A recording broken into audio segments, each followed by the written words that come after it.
At exactly 3:17 Universal Time Coordinated, the sky tore open above Nairobi. A pulse of searing white light split the stars, followed by a sickening shimmer of displacement as reality folded in on itself. Dozens of Rixorian warships emerged in tight formation, black, spine monstrosities the size of skyscrapers, bristling with cannons and surrounded by shimmering energy fields. The sky dimmed under their shadow. Inside the Earth Defense Nexus, buried 2 kilometers beneath Mount Kilimambogo, Amina Odongo stared at the tactical feed with an expression that could have been boredom if not for the clenched jaw. "Well," she said, sipping lukewarm coffee. "They finally showed up." Around her, AI support nodes buzzed to life. Red light alerts blinked on every surface. The entire command chamber, a hardened dome of alloy, screens, and humming servers, stirred like a hive waking to a threat it had expected for decades. "Signature confirmed," a nearby tech called out. Rixorian hull design. 35 capital ships, 19 carriers, over 100 fighters. "Launch protocol, welcome Matt," Amina said flatly. With a soft chime, the Earth's defenses came online. From orbital bunkers camouflaged in lunar shadows, hypervelocity railguns extended like fangs. Atmospheric drones unfolded from disguised skyscrapers. Fusion warheads, nestled beneath ocean trenches, armed silently. The Rixorians thought they were catching Earth sleeping. They weren't. Subcommander Krelthuan's voice droned across hijacked satellites in every major Earth language. Smooth, deep, and glistening with condescension. "People of Earth. You are now property of the Rixorian expanse. Surrender your governments and technology. Resistance will be met with sterilization." Amina let the speech finish, then deleted it with a swipe. "Sterilization, huh," she muttered, more to herself than anyone else. "Cute." Colonel Zhang's face appeared on a secure channel. "They're dropping troops in Johannesburg, Paris, Tokyo, Houston, and Rio." "Phase 2, she asked. "On your go." Amina leaned forward, tapped the command interface, and said the words Earth's enemies were never meant to hear. "Burn everything they touch." The Rixorian drop pods descended fast, sleek black cylinders that slammed into streets and rooftops, disgorging armored biomechs with plasma rifles and acid launchers. In Rio, one unit torched an entire city block in minutes. Then the ground beneath their feet exploded. In Nairobi, they landed in the old business district. As they spread out, scanning for hostiles, hidden nodes and sewer lines activated. Swarms of smart dust and nanite fog slipped up through manholes, seeping into joints and weapons, disabling armor systems in seconds. The biomechs began seizing up. Then the railguns hit. From 100 kilometers away, magnetically accelerated slugs ripped through metal, flesh, and bone with the force of small nukes.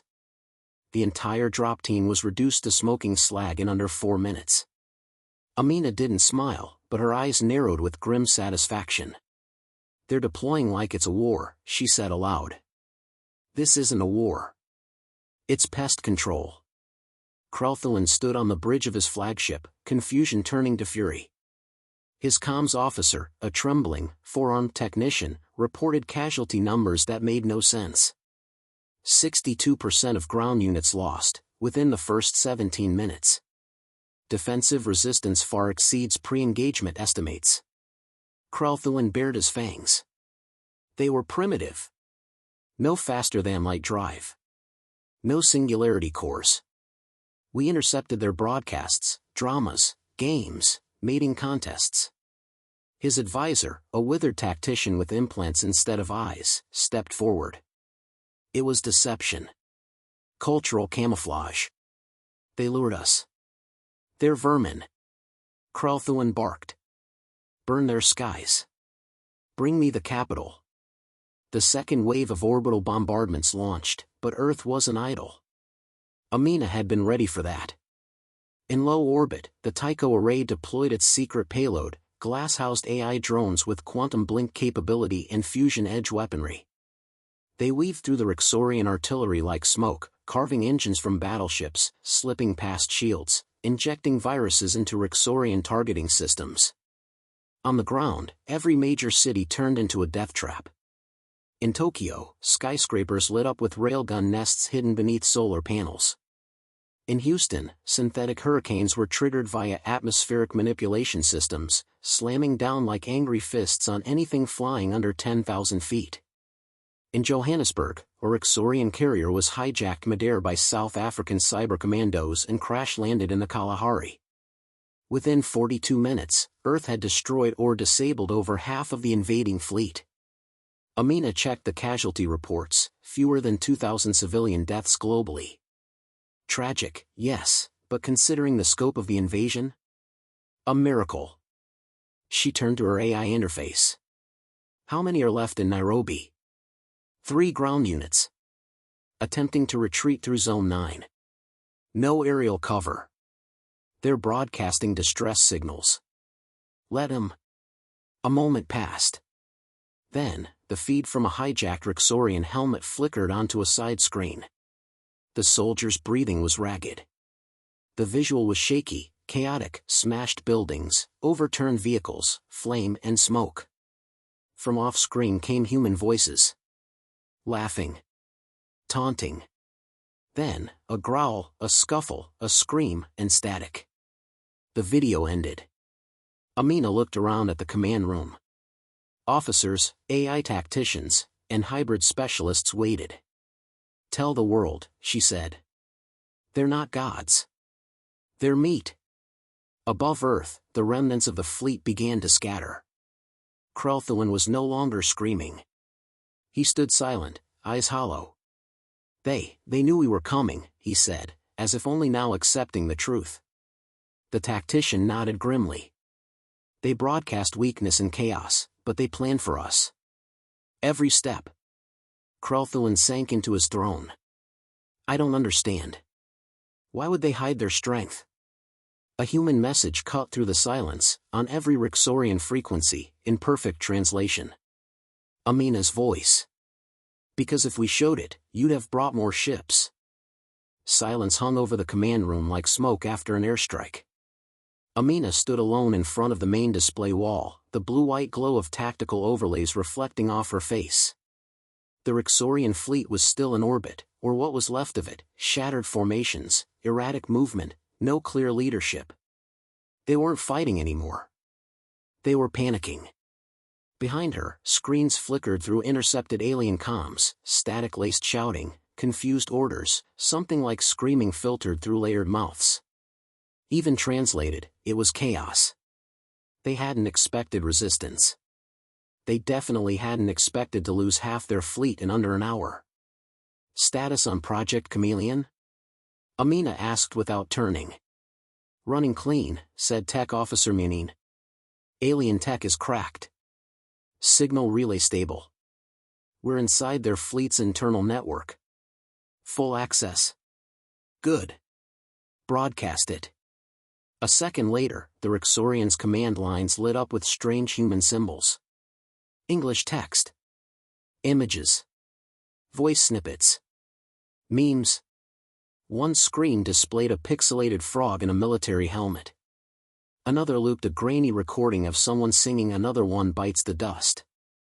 Amina crossed her arms. They're terrified of psychological instability. Let's give them some. On the bridge of the Krextal, Krelthuin staggered as an ear-splitting shriek blasted through his ship's internal systems. A human voice, distorted through digital reverb, echoed over every console. Welcome to Earth. Another screech followed, high-pitched, mocking laughter overlaying what sounded like thousands of human voices speaking at once. You brought guns to a mind war. Krelthuin slammed his fist against the console. Shut it off. Wipe the signal. No use, hissed the tech officer. They're inside the control lattice. Rewriting command hierarchies. How? Krelthuin demanded, pacing like a caged predator. Their tech is crude. It should be crude. His advisor stepped forward, tentacles twitching. Crude to hide refinement. They buried it behind camouflage. They tricked us. Krelthuin's fists clenched, claws digging into his palms. He looked at the tactical map. Pockets of resistance were everywhere, except resistance wasn't the right word. It wasn't a rebellion. It was a slaughter. Calculated, surgical, and merciless. Then trick them back, he growled. Deploy the core squads. Erase one of their cities. I want something burning. An hour later, the Rixorians targeted Cairo. 10 elite drop ships. Plasma-laced warheads. Tactical suppression drones. What they didn't know, Cairo had been empty for 6 months. A decoy city. Entirely artificial. Populated by androids and powered by solar AI nodes. The first ship landed and deployed its weapons. Nothing moved. No one screamed. Streets were too clean. Buildings were pristine. It didn't make sense. Then the walls blinked. Every surface in Cairo turned into a mirror. The Rixorian soldiers stared at their own distorted reflections. Giant, blinking eyes. Gnarled limbs. Skewed armor. Then the ground beneath them opened. Each street had been fitted with collapsible plates. Beneath was a pit, 100 meters deep, filled with reactive thermite dust. As the soldiers fell, the dust ignited. The Rixorian commander screamed once before the fire ate his transmission. Back at the Nexus, Amina watched the footage unfold. It was ugly. Brutal. Necessary. Her comm pinged. It was a private channel. Lieutenant Reyes. I thought we weren't going to burn entire cities, Reyes said quietly. It was empty. Still, he said. That wasn't just tactical. That was a message. It was. He sighed. Remind me never to piss you off.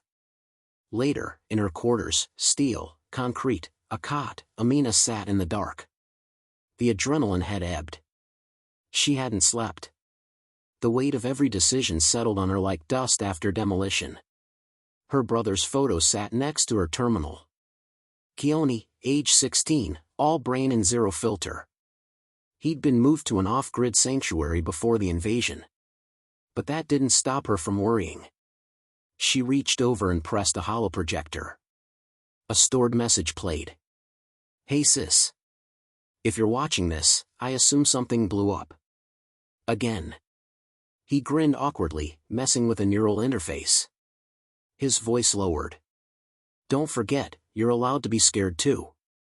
Just, promise you'll come back. The message cut off. Amina stared at the black screen. Then she stood, put her armor back on, and headed back to command. By 6:10 Universal Time Coordinated, the Rixorian advance was a crawl. They tried to regroup over the Atlantic, forming a command cluster and pulling back damaged ships. Amina leaned over the comm station. Where's their fleet AI housed? In the flagship. The Vrothek. Central processor buried under 4 levels of shielding. She turned to Mianin. Can we reach it? With what? Give me a swarm. 10 minutes later, from a warehouse in northern Iceland, 100 small drone pods launched, quiet, fast, undetectable. Powered by microreactors, coated in chameleon polymers, and guided by Earth's most dangerous AI, nicknamed Nyoka. They reached the Vrothek without triggering alarms. The AI latched onto the fleet's command logic. Inside the Vrothek, lights flickered. Consoles went dark. Navigation controls shut down. Entire decks sealed off. Krelthuin was halfway through a status report when every display showed a single image. A snake. Wrapped around a skull. Smiling. Then the ship fired its own weapons, at the ships around it. Lieutenant Reyes died at 6:31. The unit had deployed to intercept a rogue Rixorian dropship south of Mombasa. No AI cover. Just Reyes, for infantry, and 1 manual override kit. The dropship had a fusion core. They disabled it, but the explosion still caught them. Only Reyes stayed behind to manually detonate the failsafe, giving the others time to run. Amina received the report moments after the blast. She didn't speak. She didn't cry. She just stared at the glowing red key next to his name. Munin hovered near her. He saved 4 others. Should have saved himself. He did what you trained him to. Amina's jaw flexed. No. He did what I told him not to. At 7 o'clock, she opened a direct channel to the Rixorian flagship.